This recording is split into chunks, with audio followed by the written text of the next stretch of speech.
Well, I was just assembling my Snider ammo here tonight, and the final step, these are all done now, I've just finished, but, well, I consider it to be a really important step, but probably some would disagree. After I'm done, I get some clean paper towel, and I scrub each case with the dry paper towel to remove any lubricant that may have been on the case. And the reason that I do that, you always want your cartridge to be dry when it goes into the chamber, and you want your chamber to be oil free and dry as well. Because what will happen when you shoot, if you have some wax or whatever on here, that wax is going to liquefy, and it's going to, you have to understand that when your cartridge goes off, a large part of the system of the firearm is that the case adheres to the walls of the chamber, and that absorbs a lot of the stress out of the action. But if the case is lubricated, it's floating on a film of oil or wax or whatever, and that greatly increases the thrust on the face of the breech block. And this applies not only to the Snider, of course, it applies to, well, essentially any firearm. But I consider that to be very important with the Snider because, we are dealing with a firearm that's, a minimum of 150 years old usually. Sometimes much more than that. So, they've been used a lot. The steel, well, it's not even steel, it's iron. The iron is old. You don't really want to be playing around like adding something else into the equation that might increase wear or end up cracking the shoe or something like that on you.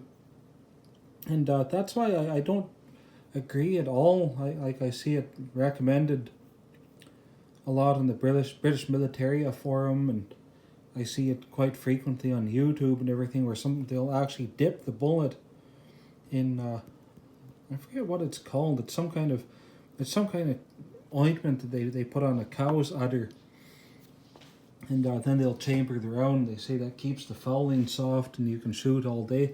Well, I don't doubt that it would keep the fouling soft. I don't think that's in question at all, but you can actually see in the footage of the guys shooting these that this ointment is getting all over everything. You can see it all over the breech block of the guns in some cases, and it's all over their fingers, and the chamber and the cartridges going into the chamber are going to be covered with this goop.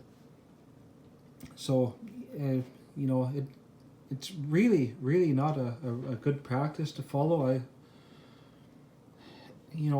Why not just use a lubricant that's going to do the job in the first place? It's not a good idea. You don't want to have your chamber wet with anything. So these are perfectly dry now. There's no waxy feel to them at all. And they should work out well, I would think. But I strongly advise anyone who shoots these to not follow that practice of that. And then the other thing is using these oversized bullets that are in vogue now. I've mentioned this many times in the past, and I think it bears repeating again that the bores and Sniders tend to vary quite a lot, and some of them do tend to be quite on the tight side. And the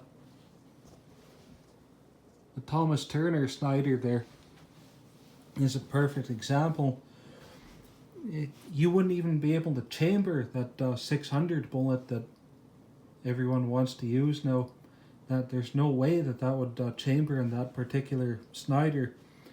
And I had another one like that was similar. I've had a couple that had short throats, like a really abrupt throat that was basically 45 degrees. I did a chamber cast on one of them just to check, and the throat was basically a 45 degree, somewhat rough angle.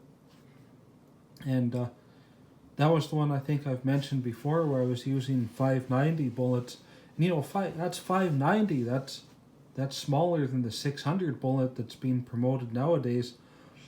And that bullet was taking was shaving a huge ring of lead off every time it the cartridge fired, until it was unable to chamber a cartridge.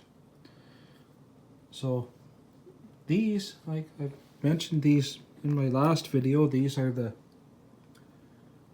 Japanese style Snider bullets. So what this is, it's the Lee Burton bullet, and it has a custom base plug in it, so it has a really long cavity, the hollow cavity.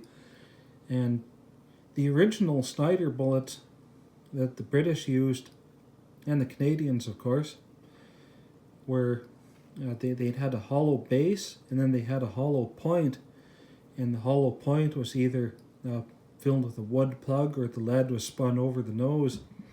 And that wasn't to make it some kind of man-stopper bullet or anything ridiculous like that. I mean, if you get hit with this, it doesn't matter if it's a hollow point or solid or whatever.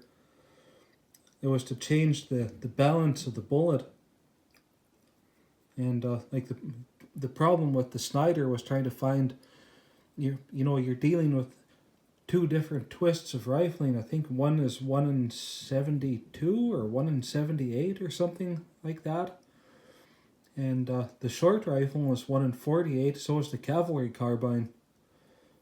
So when they came up with one bullet that worked well in the 3-band, then of course it didn't shoot well in the 2-band, and then they'd come out with the next mark of ammo, and that shot great in the 2-band, but didn't work well in the 3-band, and they kept waffling back and forth until they finally came up with the Mark 9. And Japan, they didn't have the technology to make the British bullet. Like, the British bullets weren't cast, they were swaged, and they used really expensive machinery. They had a lead squirting machine that squirted out rods of lead, and then they would cut the lead into pieces, and then they would swage the bullets, and it was a really complicated process that they went through to making them. So Japan just mass-produced a cast bullet with a really deep cavity in it, which basically did the same thing. And that's what these are. So these are a pretty close duplicate of the Japanese Snider bullet. So, well, I haven't tried this particular bullet yet, but we'll see how they work. I know the standard Lee mold that makes these Burton bullets with the standard cavity in them, they actually shoot quite well out of the 3-band in my experience. So we'll see how these work in the short rifle sometime soon, hopefully.